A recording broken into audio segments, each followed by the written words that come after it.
Greetings, brothers and sisters. This is Steve Muhammad coming to you from Refuge Depot. And we just wanted to put this short video out real quick because in the news today, they're talking about some serious thunderstorms that are moving into the area tonight, Friday night into Saturday. And with these thunderstorms, there's the possibility of tornadoes.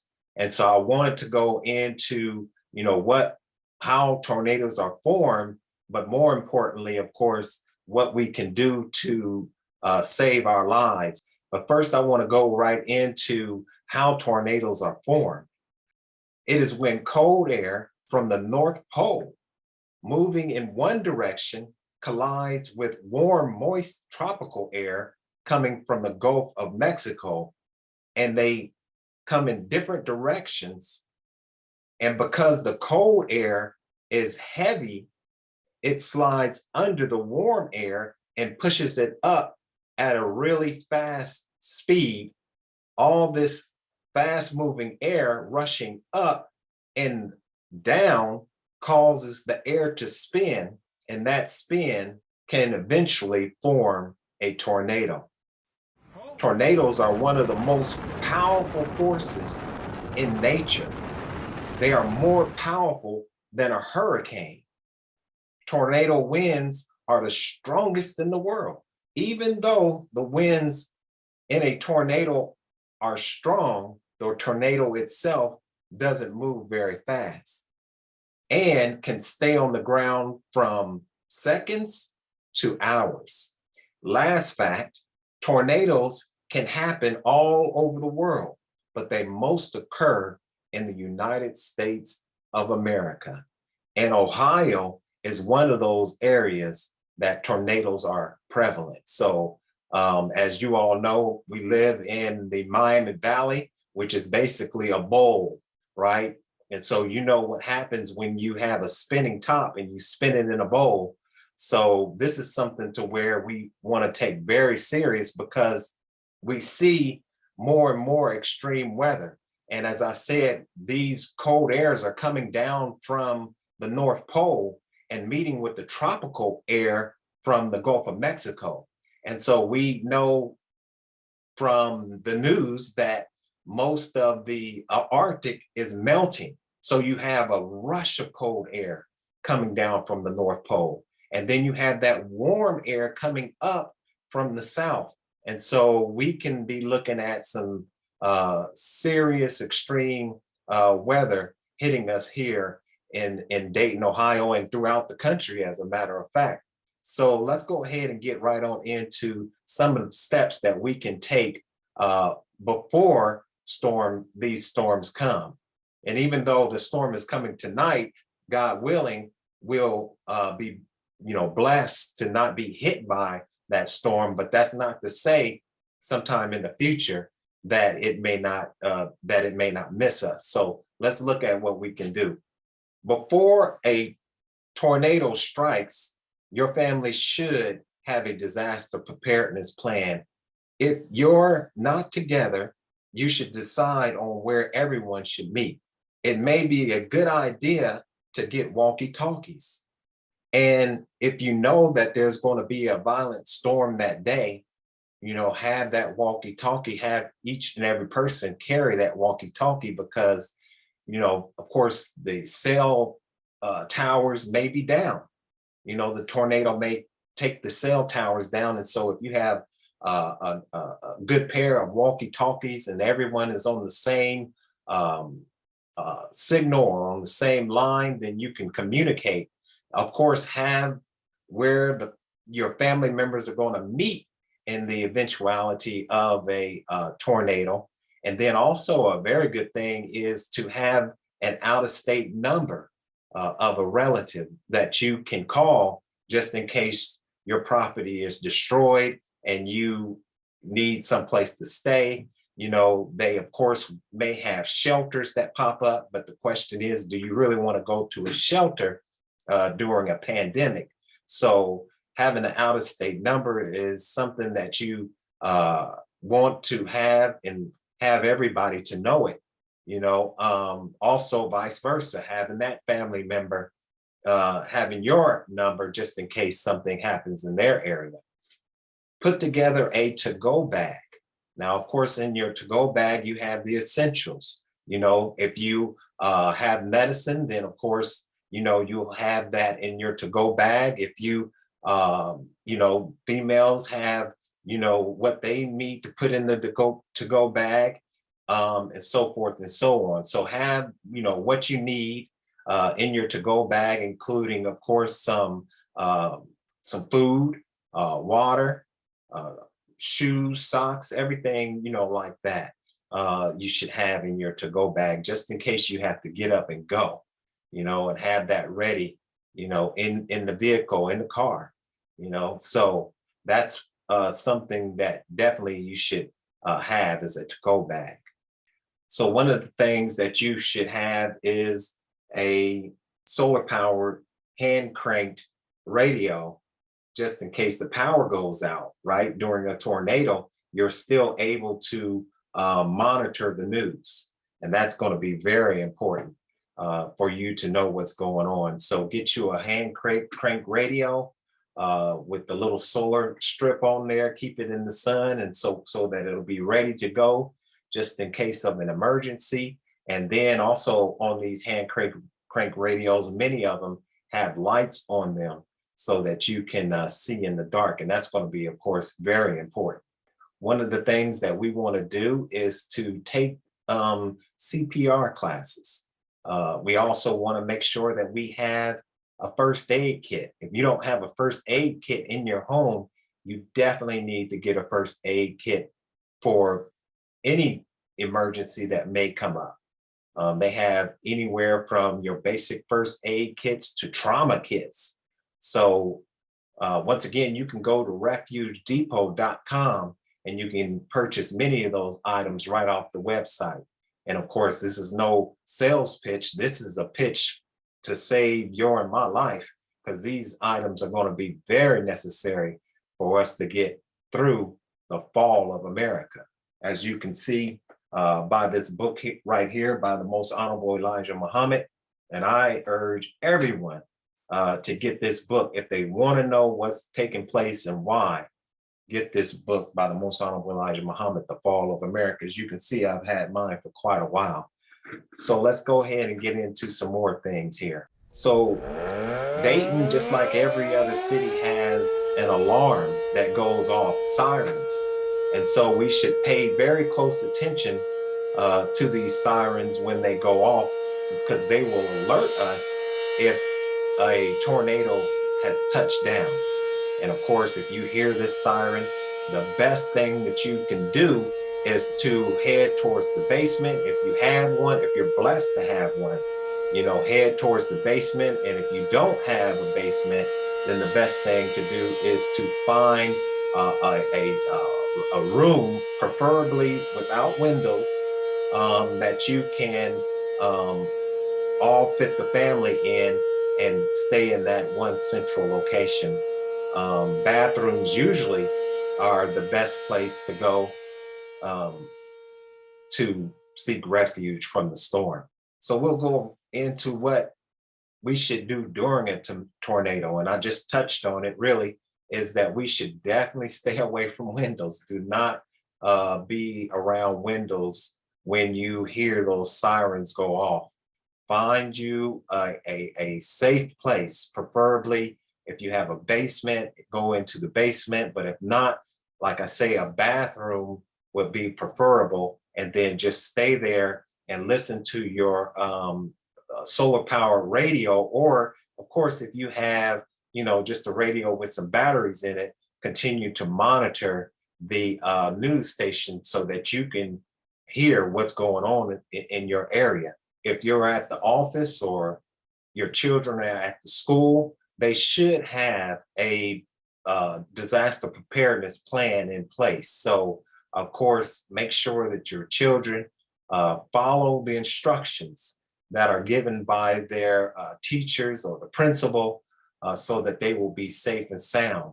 And as soon as the tornado is over, and you do have cell phone connection, then, of course, call your children, or your children will call you. But as I say, if you have a walkie-talkie, then I would just go ahead and get right on that walkie-talkie and connect with your family members. If you happen to be outside, one of the best things that you can do is to, if you're in your vehicle, to get out of your vehicle and look for a strong, sturdy building and find refuge there. If there's no building around and you're in a rural area, then find a low-lying area, preferably like a ditch. And then, of course, you should lay flat and put your hands over your head.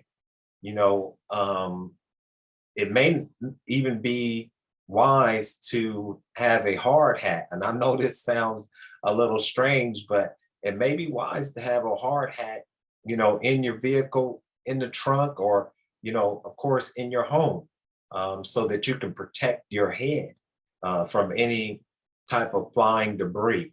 And this should be a part of your disaster preparedness kit, a hard hat. Yes, the same type of hard hat that you see construction workers wear. But one of the things that you do not want to do is you do not want to park your vehicle under an overpass. Okay, we gotta go. They're right under, yeah, we have to stop. Jeez. They were right under the overpass. This is why you do not park underneath overpasses.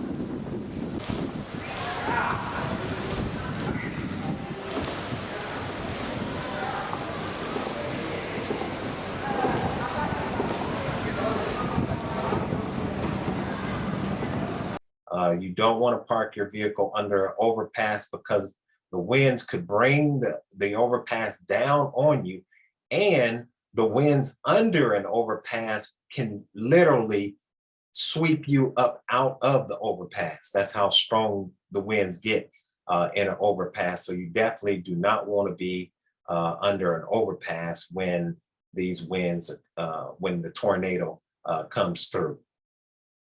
So now let's talk a little bit about what we can do after a tornado. Of course, one of the things that we're doing, right, is to monitor our radio station, the local radio station, to hear what's going on and to see, where that tornado might have, if the tornado might have passed. Also, of course, to make sure that there are no tornadoes that follow the one that just went through, because we know that just years ago, we had about, I think, 15 tornadoes that came through the Miami Valley area. And so you definitely want to monitor what's going on in the news. Another thing that you want to do is you want to stay clear once you come out of the basement or out of the bathroom. If you venture outside, you definitely want to stay clear and be conscious and aware of your surroundings, because power lines can be down, poles can be snapped, and of course you have water on the ground, so you definitely don't want to get close to any down power lines, and you definitely don't want to step in any type of puddles that may be electrified by those down power lines. Wear protective gear. Like if you're going to be moving anything, you definitely want to, if you can, purchase some cut resistant gloves. You want to definitely have on the proper type of footwear. If you have steel-toed boots, that would be preferable to protect your feet from anything falling. You want to wear your hard hat when you go outside, because some tree limbs may still be loose, and next thing you know, it's falling on top of your head. So you definitely want to have the right protective gear.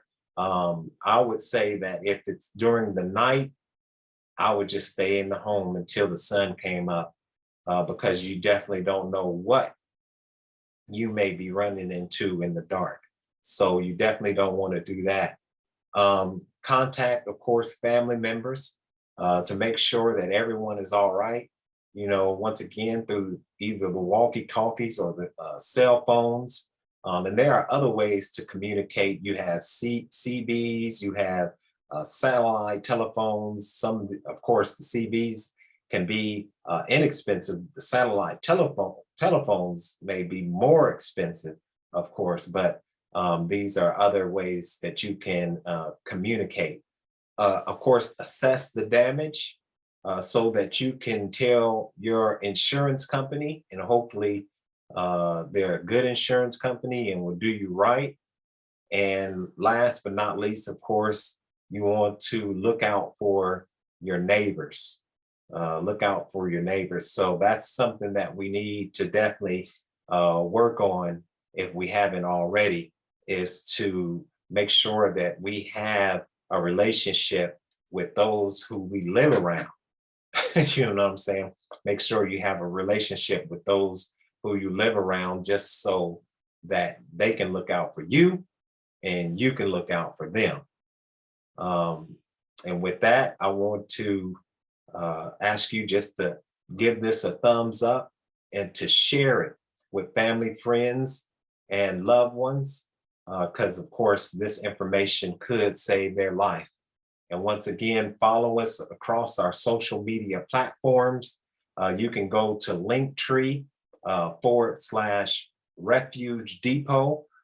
You can also type in refugedepot.com, and that will take you to our store, where you can purchase all of these items that I just talked about and prepare your family in a proper way. So with that, I want to thank you for listening. Please give us a thumbs up and subscribe to our YouTube channel, Refuge Depot and Know for Life. With that, God bless.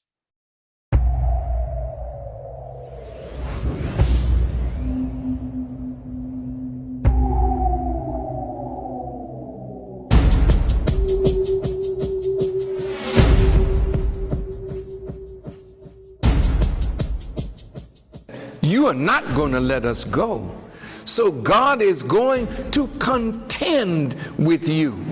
I don't think you can win that one. For the scripture says he has treasured up snow in the north for that great day of battle. You haven't seen snow like you're going to see it. You can't fight God and win. He turns nature against you, and he's doing that as we speak. He says, I will contend with thee, meaning you, that contends with me, and the two that back me. You don't like what I'm saying, and you wish I would stop, and some of you will try to stop me. That's entirely up to you. But remember, when you plan against me, the plan is already against you, and to prove it, he's going to increase the calamities shortly after you hear this message.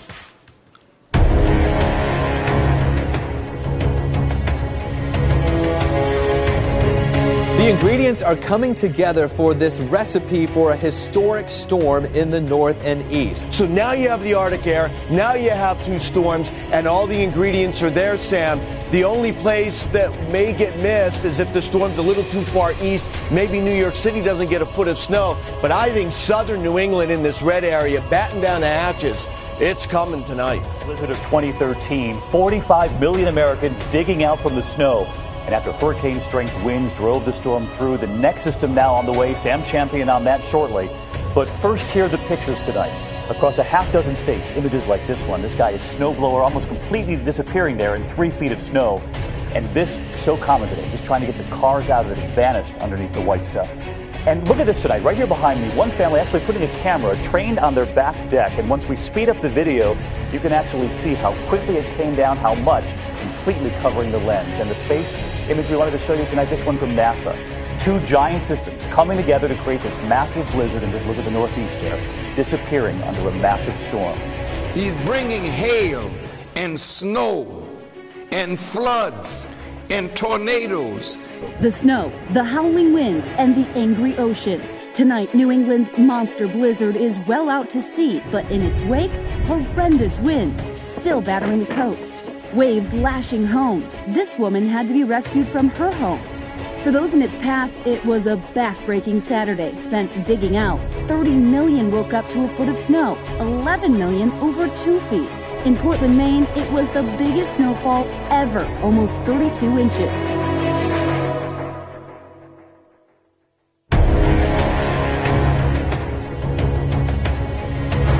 Check this out. It's Hattiesburg, Mississippi. My name is Ronald Grant. And check this out. It's happening right outside my hotel. Look at that. Look at all that damage, dude. Families in south central Mississippi were in the middle of Sunday supper when all of a sudden the sky went dark and then came the sound of terror, like giant tornadoes screaming through town. I've never heard it like that. It's hugely loud. This was the view from a camera right in the tornado's path. Immediate destruction. There's huge stuff falling out of the sky. By the time the tornado hit Hattiesburg, residents who recorded these amazing videos say it looked a mile wide.